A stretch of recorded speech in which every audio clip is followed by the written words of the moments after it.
నమస్తే అండి. కాకరకాయ వెల్లుల్లి కారం అండి. ఇది చాలా బాగుంటుంది. అమ్మమ్మల కాలం నుండి చేస్తూ ఉన్నారు. నేను చాలాసార్లు చేశానండి. మీరు కూడా రుచి చూస్తారని ఒకసారి ట్రై చేద్దాం, మీకు చూపిద్దామని చెప్పేసి మొదలుపెట్టాను. కాకరకాయలని ముందు 1 కేజీ తీసుకున్నానండి. వాటిని పీలర్తో ఇలా పైన పీల్ చేసుకోవాలి. చేసుకొని వాటర్లో మంచిగా కడిగి పక్కన ఉంచుకోవాలి.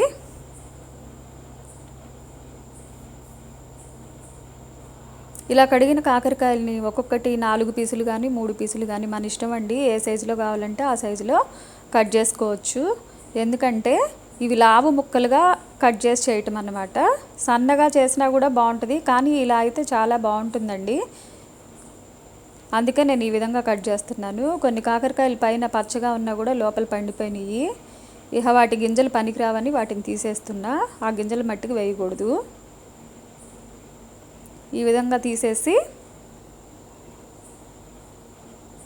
ఒక ప్యాన్ తీసుకొని అందులో ఈ కాకరకాయ ముక్కలు వేసుకోవాలి. వేసుకొని నిమ్మకాయ సైజ్ అంతా చింతపండుని తీసుకొని దానిని నానబెట్టుకోవాలండి. ఇగో ఈ విధంగా చింతపండు గుజ్జు తీసుకొని కాకరకాయ ముక్కల్లో వేసుకోవాలి.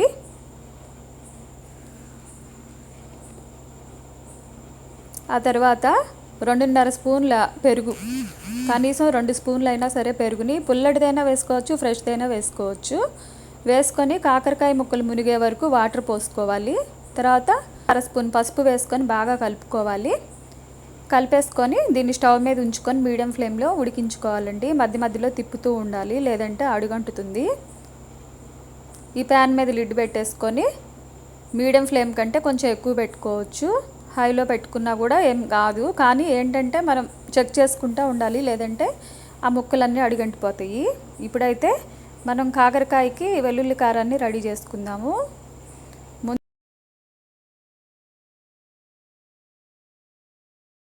ముందుగా జీరా, ఉప్పు వేసుకొని ఒకసారి ఆన్ ఆఫ్ రిథంలో తిప్పుకోవాలండి. ఎందుకంటే ఇలా అయితే జీలకర్ర బాగా నలుగుద్ది మనకి.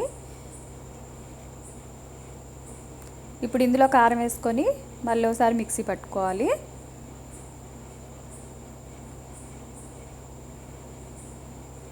మొత్తాన్ని బాగా ఈవెన్గా కలిపేసుకొని ఇప్పుడు అందులో వెల్లుల్లిపాయలు, బెల్లం వేసేసుకొని మళ్ళీ ఒకసారి మిక్సీ పట్టాలండి.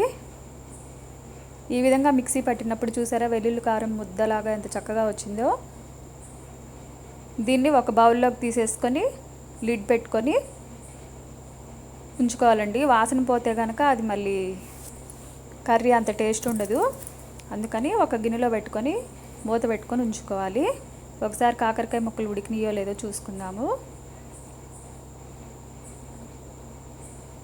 ఇప్పుడైతే 2 ఉల్లిపాయలు అండి. చిన్నవి అయితే 2 ఉల్లిపాయలు తీసుకోవాలి, పెద్దదైతే 1. దాన్ని సన్నగా కట్ చేసుకొని ఆన్ ఆఫ్ రిథంలో సన్న పీసెస్ వచ్చేటట్టుగా స్మాష్ చేసుకోవాలి. ఇదిగోండి, ఇలా ఆన్ ఆఫ్ రిథంలో పట్టేసుకుంటే ఇలా వస్తుంది. మరి గుజ్జు అవ్వదు, ఇలా సన్న పీసెస్ లాగా వస్తుంది.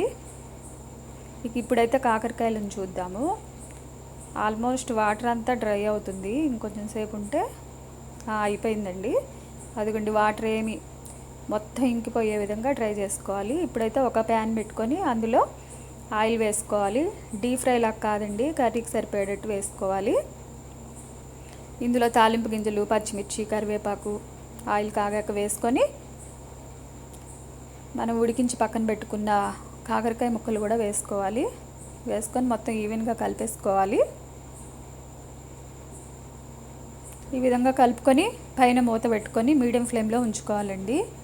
మనం ఉప్పు ఏమీ వేయవసరంలే, ఎందుకంటే వెల్లుల్లి కారంలో ఉంది కదా. ఇది మధ్య మధ్యలో మనం చెక్ చేసుకుంటూ కలుపుకుంటూ ఉండాలి. బ్రౌన్ కలర్కి వచ్చాక కాకరకాయ ముక్కలు ఈ విధంగా ఉల్లిపాయ పేస్ట్ వేసి ఈవెన్గా కలపాలండి. ఈ విధంగా కలుపుతూ మొత్తం ఫ్రై అయ్యాక మొత్తం బ్రౌన్ కలర్కి రావాలండి. గోల్డెన్ బ్రౌన్ దాకా వచ్చే వరకు వేయించాలి. ఆయిల్ కూడా మనకి పక్కకు వచ్చేస్తుంది. ఇప్పుడు మనం రెడీ చేసి పెట్టుకున్న వెల్లుల్లి కారాన్ని కూడా వేసేసుకొని కలుపుకొని ముక్కలన్నిటికీ ఈవెన్గా పట్టేటట్టు కలిపేసుకొని, ఉప్పు కానీ ఏదన్నా సరిపోలేదంటే ఇప్పుడు మనం చూసుకొని వేసుకోవచ్చండి. చూసారా ఎంత బాగా వచ్చిందో. ఈ విధంగా కలిపేసుకొని పైన కొంచెం ఫ్రెష్ కరివేపాకు వేసాను, బాగుంటుందని ఫ్లేవర్కి. మళ్ళీ ఒకసారి కలుపుకొని మూత పెట్టేసుకొని 1-2 నిమిషాలు సిమ్లో ఉంచండి, అంతే. రెడీ అయిపోయినట్టేనండి. చూసారా ఎంత బాగుందో. ఇప్పుడు దీన్ని సర్వ్ చేసుకోవటమే. మనం ఈ విధంగా ఒక గ్లాస్ జార్లోకి తీసుకుంటే బాగుంటుంది. ఇది 2 ఆర్ 1 డే వేసుకోవచ్చు కదా. మిగతాదంతా మనం ఒక స్టీల్ బాక్స్లో కానీ లేదంటే గ్లాస్ జార్లో కానీ స్టోర్ చేసుకోవచ్చండి. ఇది ఏంటంటే విడిగా ఉంచితే 15 రోజుల వరకు ఉంటుంది. అదే ఫ్రిడ్జ్లో పెట్టుకొని తీసుకొని ఎప్పటికప్పుడు వేసుకుంటే మట్టుకి 1 మంత్ అయినా ఉంటుంది. ఈ విధంగా మీరు ఒకసారి ట్రై చేయండి. నచ్చితే లైక్ చేయండి, షేర్ చేయండి, సబ్స్క్రైబ్ కూడా చేయండి. ఇది మా అమ్మమ్మల కాలం నాటి నుండి వండుతారండి, అమ్మ వండేది. ఇది చూసి నాకు చాలా నచ్చి ఎప్పుడు నేను ఇలాగే వండుతాను. మీరు కూడా ఒకసారి ట్రై చేయండి, చాలా బాగుంటుంది.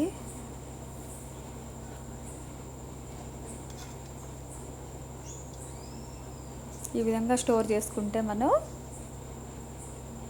చాలా రోజుల వరకు ఇది నిల్వ ఉంటుందండి.